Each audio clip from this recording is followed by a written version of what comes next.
Nous sommes à 4 mois d'un combat que nous devons mener. Et vous savez que les convictions de Calédonie Ensemble est une province pour tous. La paix, l'amour, frères et sœurs, je dis frères et sœurs parce que nous faisons tous partie de ce pays. Et je voudrais vous encourager à maintenir le fil. Aujourd'hui, il y a beaucoup de gens qui veulent brûler, qui veulent casser, qui veulent détruire cette paix. Et c'est pour ça que nous sommes fiers, nous de la côte Est, parce que même si nous sommes minoritaires, mais pendant les événements, nous avons été là. Aujourd'hui, nous sommes là. Demain, on sera là.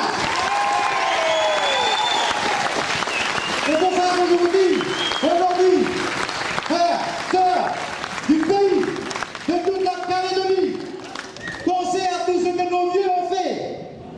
Pensez à ce que nos vieux ont fait. Pour que demain, nous puissions construire l'avenir pour nos enfants. Parce qu'ils n'ont pas demandé à venir là.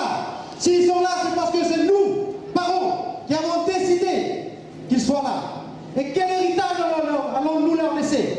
C'est pour ça que je vous pose la question aujourd'hui. À ceux qui, hier, aujourd'hui, gueulent, crient, veulent brûler, veulent faire du mal. Je leur dis, on est là. On sera là.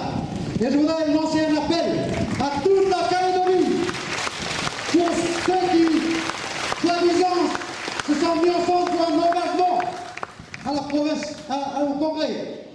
Vous avez vu dernièrement comment ils ont marché sur la tête de nos vieux. L'armistice, tous ceux qui prônent les valeurs, la fraternité, l'égalité et la liberté, qui parlent de la France, la mère patrie. Mais 12 vieux de ma tribu, dont les vieux sont là, se sont portés volontaires pour se battre pour la liberté. Et ces gens-là n'ont même pas le droit de marcher comme ça. On est une nouvelle députée de la Nouvelle-Calédonie. Nous ne laissons même pas le choix de poser une gerbe en mémoire de tous ces vieux-là. C'est pour ça que nous voulons faire ça. Que la Calédonie se lève et qu'on puisse les purger avant qu'ils nous tuent.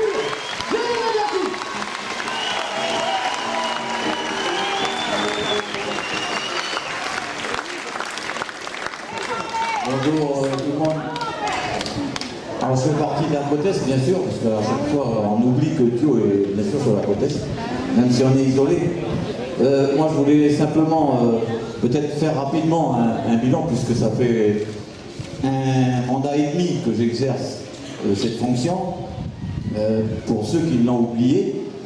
Et donc Thio, comme l'a rappelé Bernard Ninou, c'est une commune difficile, vous devez le savoir.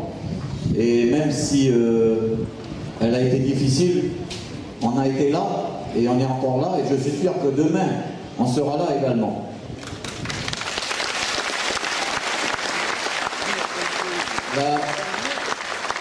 La commune aujourd'hui, elle a été relevée sur ces 10 dernières années pour une commune qui est classée 19e en termes de richesse fiscale, en termes de ressources. 5 milliards d'investissements ont été réalisés quand même sur ces 10 dernières années. Donc c'est le pari, mais le pari pour demain, il va se faire avec des gens qui ont confiance et qui ont envie de travailler. C'est toute la difficulté, c'est pour ça qu'aujourd'hui devant vous, je ne suis pas tête de liste, parce que je sais que c'est difficile. Et dans les 6 ans qui viennent, ça sera aussi difficile. Mais je suis chef de file, parce que j'ai envie qu'à Thio, on puisse ensemble faire qu'une seule liste. Et ne pas se diviser comme ça a été le cas en 2008. Soi-disant les mots rassembleurs, ben c'est ceux qui divisent cela. Et donc aujourd'hui je suis chef de file parce qu'à Thio on ne doit pas avoir 2 listes. À Thio nous devons être capables de mener qu'une seule liste. Mais qui sera le meilleur candidat? Qui sera celui qui va tirer cette liste, celui qui va porter pendant 6 ans tous les chantiers. Adieu. Et à ce titre, j'excuse mon premier adjoint qui n'est pas là avec moi, mais qui m'a soutenu pendant ces 10 années, mais qui a malheureusement été confronté à certains problèmes dont la presse vous a fait écho. Et donc il n'est pas avec nous ce matin. Mais le cœur y est. Voilà, donc je suis chef de file pour qu'ensemble à Thio, nous puissions bâtir une seule liste. Merci.